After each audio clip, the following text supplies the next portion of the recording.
జయ శ్రీమన్నారాయణ. అస్మద్గురుభ్యో నమ. తస్మై నమో భగవతే పురుషాయ భూమ్ని విశ్వాయ విశ్వగురవే పరదేవతాయై నారాయణాయ ఋషయే చ నరోత్తమాయ హంసాయ సంయతగిరే నిగమేశ్వరాయ. నారాయణ మహర్షి పూజనీయుడు, పూర్ణుడు, వ్యాపకుడు, జగద్రూపుడు, జగద్గురువు, దేవదేవుడు, శుద్ధుడు, వాగింద్రియము నియంత్రించిన ఆయన వేదమార్గమును ప్రవర్తిల్లజేసెను. ఆయనకు మానవోత్తముడైన నరమహర్షికి నమస్కారము. 12th Canto 8th Chapter 47th Prayer. భగవద్బంధువులారా, Srimad Bhagavata తత్వదీపిక 6వ స్కంధము 6వ పాడ్కాస్ట్లో స్వాగతం. ఇంతవరకు దక్ష ప్రజాపతి ప్రాచేతసుడైనటువంటి దక్ష ప్రజాపతి చేసినటువంటి హంస గుహ్య స్తోత్రము మనం తెలుసుకున్నాం. ఆ స్తోత్రంలో తను చేసినటువంటి ప్రార్థనల్ని చక్కగా మనం అర్థం చేసుకున్నాం. ముందు భాగాన్ని మనం తెలుసుకుందాం. ఇట్లు ప్రాచేతసుడు అయినటువంటి దక్షుడు స్తోత్రము చేయగా భగవానుడు ప్రత్యక్షమాయెను. భక్తవత్సలుడై గరుత్మంతుని మూపుపై కూర్చొని వేంచేసెను. 8 బాహువులు గలవాడుగా ఉండెను. 8 బాహువులతో చక్రమును, శంఖమును, కత్తిని, డాలును, బాణమును, విల్లును, పాశమును, గదను ధరించినవాడే ఉండెను. పీతాంబరమును దాల్చినవాడే ఉండెను. మేఘం వలె నీలమైన వర్ణము గలవాడు. వనమాల వక్షస్థలమున వ్రేలాడుచున్నవాడు. వక్షస్థలమున శ్రీవత్సము అనడి పుట్టుమత్స, కౌస్తుభమనడి మణితో ప్రకాశించుచున్నాడు. కిరీటమును దాల్చినవాడు. మకర కుండలములను దాల్చి ఉన్నవాడు. మొలనూలు, ఉంగరములు, కంకణములు, కాలి అందలు, భుజకీర్తులు దాల్చినవాడు. ఇట్టి త్రిభువనేశ్వరుడగు భగవానుడు త్రైలోక్యమోహనమగు రూపమును దాల్చి నారద సనందాది పారిషదులచే పరివేష్టితుడై స్తోత్రము చేయబడుచున్నవాడై దర్శనమునొసంగెను. ఆశ్చర్యకరమగు రూపమును చూచి దక్షుడు నేలపై దండం వలె పడెను. తీవ్రమగు ఆనందముచే ఏమీయూ మాటాడలేకపోయెను. మహానందము మనోద్వారములలో నిండుట చేత మాట వెలువడుటలేదు. భగవానుడు అతని మనస్సులోని కోరికను ఎరింగినవాడై ఈ విధంగా పలుకుచున్నాడు. మహాభాగా, నీవు తపస్సుచే సిద్ధి పొందినవాడవు. నాయందు పరిపూర్ణమగు శ్రద్ధ కలిగి నాయందే మనసు నిలిపినవాడవు. ఓ ప్రజాపతి, నీవు చాలా సంతోషించి తిని. నేను ఎల్లప్పుడూ జగత్తు వృద్ధి పొందవలనని కోరుచుందును. ప్రజలను పుట్టించి ఈ లోకమును వృద్ధి పొందవలనని నీవు కోరి తపస్సు చేయుచున్నావని నేను ఎరింగి తిని. చతుర్ముఖ బ్రహ్మ, రుద్రుడు, ప్రజాపతులు అగు మీరు, స్వయంభువుడు మొదలగు మనువులు, ఇంద్రాది దేవతలు అగు వీరందరూ నా విభూతులే. మీరందరూ సకల ప్రాణిజాతమునకు సమృద్ధిని కలిగించుచుందురు. నీవు విశ్వమును వృద్ధి పొందించుటకు తపస్సు చేసితివి. నేను సంతసించి తిని. తపస్సే నా హృదయము, తపస్సే నా శరీరము, తపస్సే నా మంత్రజపము, తపస్సే యాగము, తపస్సే నా అవయవములు, తపస్సే యజ్ఞములు, క్రతువులు. అట్టి నీవు చేసిన తపస్సుకు నేను సంతసించి తిని. సృష్టికి ముందు నేను ఒక్కడినే ఉంటిని. అప్పుడు ఈ చేతనాచేతనములు అన్నీయు వేరుగా ఉన్నవని గుర్తించుటకు వీలు కాకుండా, విడదీయుటకు వీలు కాకుండా నాతోనే చేరి ఉన్నవి. అప్పుడు ఈ చేతనులు కాని ఈ అచిత్తు యొక్క వికారముకు జగత్తు గాని లేదు. ఇవన్నీ కేవలము సంజ్ఞామాత్రముగా ఇంద్రియ గోచరము కాకుండా నాలోని నిద్రించుచున్నవా అనునట్టు ఉన్నవి. నేను అనంత కళ్యాణ గుణములకు ఆకరమైన వాడిని, అపరిచ్ఛిన్నుడను. సూక్ష్మమైన నా శరీరముగనే ఉన్న గుణత్రయము గల ప్రకృతి నుండి మహత్తత్వం మొదలు బ్రహ్మాండమంతయు వెలువడినది. బ్రహ్మాండ రూపుడగు విరాట్ విగ్రహము నుండియే సమిష్టి పురుషుడు అనగా చతుర్ముఖ బ్రహ్మ ఆవిర్భవించెను. ఆ బ్రహ్మ నా సంకల్పరూప జ్ఞానముచే ప్రేరణ చేయబడిన వాడై సత్వసృష్టి చేయుటయందు సిద్ధపడియు సమర్థుడు కాకపోయెను. అతడు మనసులో నన్ను ధ్యానించెను. నేను అతనికి తపము చేయుము తపము చేయుము అని వినిబడినట్లు చేసి తిని. అతడు దారుణముగా తపస్సు చేసెను. ఆ తపస్సు చేతనే అతడు ప్రజాపతులకు మిమ్మలందరినీ సృష్టించెను. కావున దక్ష ప్రజాపతి, నీవు పంచజనుని యొక్క కుమార్తెయగు అసిక్ని అను నామెను భార్యగా స్వీకరింపుము.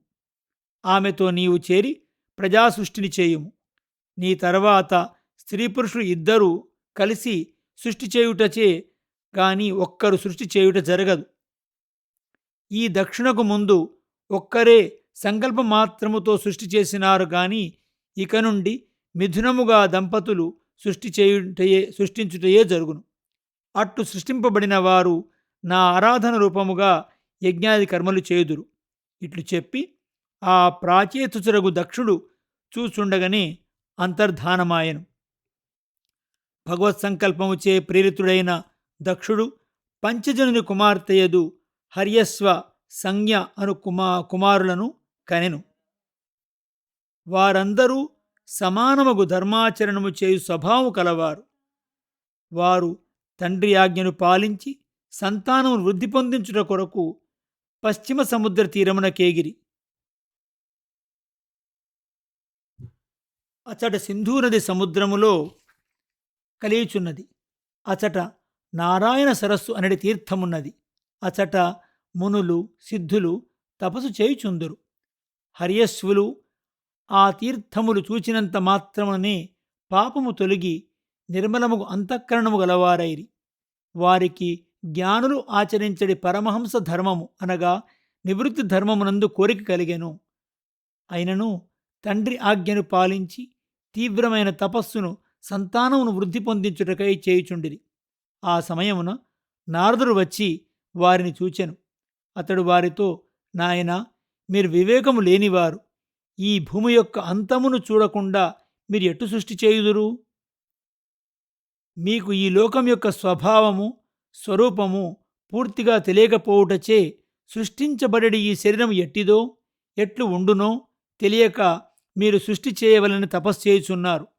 ఈ విశ్వమునకు అంతకు ఒక్కడే నియామకుడుగు పురుషుడు, అతడు ఈశ్వరుడు. ఇందు ఒక బిలమున్నది, అది హృదయము. ఆ హృదయ బిలములో జీవుడు చూచును, జీవుడు దూరును. ఆ దూరినవాడు వెలికి వచ్చుటకు ఉపాయమేమో ఎరుంగవలెను. అట్లే ఈ శరీరమునందు ఒక స్త్రీ ఉన్నది. ఆమె అనేక రూపములు అందుచుండును. అదే బుద్ధి. అది వ్యభిచారిణి, ఒకని యందు నియతముగా ఉండదు. దానికి భర్త జీవుడు. ఆ జారిణీపతియగు పురుషుని ఎరంగవలెను. ఈ జీవునితో కూడిన శరీరము ఒక గృహము. 24 తత్వములతో నిర్మింపబడినది. ఇది ఒక నదిలో ఉన్నది. ఇది ఇటునటు ముందు వెనుకకు పారుచుండును. అదే మాయ. ఆ మాయ సృష్టి చేయునప్పుడు వెలికి పారును, లయము చేయునప్పుడు లోనికి పారుచుండును. ఈ నదిలో ఒక హంస ఉండును. ఆ హంస ఈశ్వరుడు. దానికి చిత్రమగు పక్షములు అనగా రెక్కలు కలవు. ఒక రెక్క బంధమును కలిగించును, ఒక రెక్క మోక్షమును కలిగించును. ఈ రెక్కలు కత్తులతో వజ్రములతో నిర్మింపబడినవి. ఇది అంతయు ఎప్పుడునూ సాగుతూనే ఉండును. సంతానం పొందుటకు తపస్సు చేయుటకు ముందు దీని అంతను ఎరుంగవలెను. ఇది ఈ లోకం యొక్క వాస్తవ స్వరూపము. దీనిని ఎరగకుండా సృష్టి చేయుట మీకు తగదు. మీరు సృష్టి చేయునప్పుడు ఇదంతయు తెలుసుకుని సృష్టి చేయుడు అని నారదుడు చెప్పాను. దేవర్ష్యగు నారదుని వాక్యములు విని హర్యస్వులు తమకు సహజముగా ఉన్న విచారణ శక్తితో కూడిన బుద్ధితో ఆ వాక్యముల యొక్క రహస్యార్థమును పర్యావలోచనం చేసినారు. నారదుడు భూమి యొక్క అంతమును తెలుసుకునమనినాడు. భూమి అనగా క్షేత్రము, అనగా శరీరము. దీని ముందు ఎరుంగవలెను. తర్వాత జీవుడు అనబడేవాడు శరీరములో ఎట్లు ప్రవేశించునో దానిని ఎరుంగవలెను. అది అనాది. ఈ శరీరములో చేరుట కర్మలచే దాని నుండి వెలువడుటకు మార్గము ఎరంగవలెను. దాని నుండి బయల్పడి ఆనందమునందుట తెలుసుకునవలెను. కాని బంధమునకు కారణము కర్మలచే ప్రయోజనమేమని నారదుడు చెప్పినాడు. ఈ రాష్ట్రమునకు ఈశ్వరుడు ఒక్కడు. ఆ ఒక్కడు భగవానుడుకు పరమపురుషుడు. అతడు జాగ్రద్, స్వప్న, సుషుప్తి అవస్థకు అవలివాడు, తురీయుడు. వేరొకటి ఆధారం అవసరము లేకుండా తనపై తానే ఆధారపడి ఉండువాడు. ప్రకృతి పురుషుల కంటే విలక్షణమైనవాడు. అతడు 6 గుణములచే పరిపూర్ణుడు. అతడే ఏ దోషములు అంటని వాడై జీవునితో శరీరములో ప్రవేశించి నియమించువాడు. అతడు సంసారమునకు విరోధి అయినవాడు. అతనిని ధ్యానింపకుండా ఈ అసత్కర్మలు చేయుటచే ప్రయోజనము లేదు అని నారదుడు చెప్పినాడు.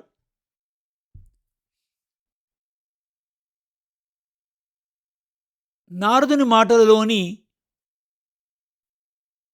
అర్థమును పరమగుహ్యమని విమర్శించుకొనుచుండిరి.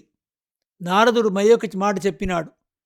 బిలస్వర్గమును అనగా పాతాళమును చేరిన పురుషుడు వెలికి రాలేనట్లే హృదయబిలములో చేరిన జీవుడు అచట భోగములయందు ఆసక్తుడై మదాంధుడై స్వస్వరూపమును మరిచి ప్రకృతి కంటే వేరైన ఆత్మ హృదయమునందు ఉన్నదని ఎరుంగలేక అందే రమించుచుండును. ఆ హృదయబిలములో ఉన్న స్వప్రకాశమగు జ్యోతిస్వరూపమగు ఆత్మస్వరూపమును ఎరంగకుండా ఈ అసత్కర్మము చేయుటచే శ్రేయస్సు లేదు. జీవునకు బుద్ధి తోడుగా ఉండును. అది అనేకములకు వ్యాపారములు గలదై ఉండును. అందుచే అది నానారూప అనగా అనేక వేషములు వేయును. జారిణియగు స్త్రీ వలె ఆ బుద్ధి అనేక విషములపై పోవుచుండును. ఒక దానిపై నిశ్చలముగా ఉండదు. దాని ఎరుంగజాలిని వారికి ఈ అసత్కర్మల వలన ప్రయోజనమేమి? బుద్ధి యొక్క స్వరూపమును ఎరింగి వివేకమునందని వానికి సంసారమనడి అనర్థమే ఫలించును. ఈ పురుషుడు ఈ వ్యభిచారిణియగు స్త్రీకి భర్తగా నుండును అని నారదుడు చెప్పినాడు. దాని అర్థమును ఇట్లా వివరిస్తున్నారు. దుష్ట ప్రవర్తన గల భార్యకు వశుడై ఆమెకు కావలసిన అన్నియూ సంపాదించి పెట్టుటకై ఆయాసపడుచున్న పురుషుని వలె జీవుడు తాను కర్మకు వశుడు కాని వాడనని మరిచి అనేక విధములకు పరుగులెత్తి బుద్ధికి వశుడై అనేకమైన కర్మలు చేసి జన్మజరామరణాది అనర్థ పరంపరనందుచుండును. ఈ రహస్యమును ఎరుంగని వారు అసత్కర్మలు చేసి ఏమి ప్రయోజనము? మాయ అనడి ఒక నది పారుచున్నది. అది ముందుకు వెనుకకు కూడా పారుచుండును. అనగా జన్మలను కలిగించున్నది, మరణమును కలిగించున్నది మాయే. అనగా అవిద్యయే దానికి ఈవలి ఒడ్డు ఆవలి ఒడ్డు, ఇహలోకము పరలోకము 2 ఒడ్లను వరుసుకొనుచు నది పారుచున్నది. ఆ నదిలో ఉన్న ఇంటి వంటిది మన శరీరము. అది 25 పదార్థములతో నిర్మింపబడిన ఇల్లు. అనగా 25 తత్వముల యొక్క కూడికచే ఏర్పడినది. అందుండు ఈ పురుషుడు పరమపురుషునిచే ధరింపబడి ఇందు ఉన్నాడని ఎరుంగనివాడు ఇందుండి దేహాత్మ భ్రాంతిని, స్వతంత్రులను భ్రాంతిని కలిగించు అసత్కర్మలను ఆచరించి ప్రయోజనమేమి? నారదుడు హర్యశ్వులకు సృష్టి రహస్యమును ఒక కథలో ఇమిడిచి చెప్పినాడు. ఒక నదిలో ఒక హంస ఉండును. ఆ హంసయే ఏ దోషములు అంటని సర్వేశ్వరుడు. అతడు హంతి దోషాన్ ఇతి హంసః, దోషములను పోగొట్టువాడు అనే ఉత్పత్తిచే దోషములను పోగొట్టును. జీవునకు కర్మవశముచే అంటెడి దోషములు ఏమియూ హంసకు అంటవు. శాస్త్రము ఈశ్వరుని యొక్క స్వరూపమును, బంధమోక్షములను, దానికి కారణముకు ప్రవృత్తి నివృత్తి ధర్మములను తెలియజేయును. ఆ శాస్త్రములచే ప్రతిపాదింపబడి ఈశ్వరుడు హృదయ గుహలో ఉండును. అతనిని ఉపాసించకుండా సర్వేశ్వరుని యందు వైముఖ్యము కలిగించడి అసత్కర్మలచే ప్రయోజనం లేకపోవుటయే కాదు, ఆత్మనాశనము కలుగును. నారదుడు ఈ ఉపదేశములో కాలచక్రము గురించి ఇట్లు చెప్పినాడు. ఈ చక్రము ఎల్లప్పుడూ తిరుగుచుండును. ఇది బ్రహ్మ మొదలు గడ్డిపోచ వరకు ఉండెడి సర్వ జగత్తును అటునిటు త్రోయిచుండును. దీని రెక్కలు కత్తుల వలె వాడి అయినవి, వజ్రం వలె దృఢమైనవి. అట్టి రెక్కలతో ఈ చక్రము తిరుగుచుండును. సహించుటకు శక్యము గాని తీక్ష్ణమగు గర్భ జన్మ మరణాదులను తిరుగుచున్న చక్రము కలిగించుచుండును. అట్టి చక్రమును గురించి ఆలోచించని వాడు వివేకహీనుడు. ఈ అసత్కర్మలు ఆచరించుటచే ప్రయోజనమేమి? కన్న తండ్రి కంటే హితమును ఉపదేశించున్నది శాస్త్రమే. అదే తండ్రి. అది ఈ ప్రవృత్తి ధర్మమును అనగా సాంసారిక ధర్మమును విడవలనని చెప్పుచున్నది. దానిని ఎరుంగనివాడు సత్వరజస్తమో గుణములు గల శబ్దాది విషయములందు విశ్వాసము గలవాడై అట్టి గుణమయము జగత్తునకే సృష్టి చేయుటకు సిద్ధపడును. కాని సృష్టి చేయమని చెప్పిన తండ్రి మాట కంటే సృష్టి చేయుట అనర్థమని నివర్తింపుడని చెప్పేది శాస్త్రము మన మేలు కోరునది కనుక సృష్టి చేయుట ఎందు ప్రవర్తింపరాదు అని నారదుని ఉపదేశమును విమర్శించుకొని అర్థము చేసుకొనిన హర్యశ్వులు ఆ నారదునకు ప్రదక్షిణము చేసి మరల వెనుకకు మరలి రాకుండా పోయేడు ముక్తి మార్గమును పోవుటకు స్థానముకు పరబ్రహ్మోపానము చేసి ముక్తిని పొందిరి. బ్రహ్మ సాన్నిధ్యమును కలిగించు వీణానాదముచే భగవత్ సాక్షాత్కరమును పొందిన నారదుడు ఆ భగవానుని పాదపద్మములయందు అఖండమగు మనస్సు చేర్చి లోకంలో సంచరించుటకు పోయెను. దీని తర్వాత జరిగిన విషయాన్ని మనం మరో పాడ్కాస్ట్లో తెలుసుకుందాం. జై శ్రీమన్నారాయణ. అస్మద్గురుభ్యో నమః.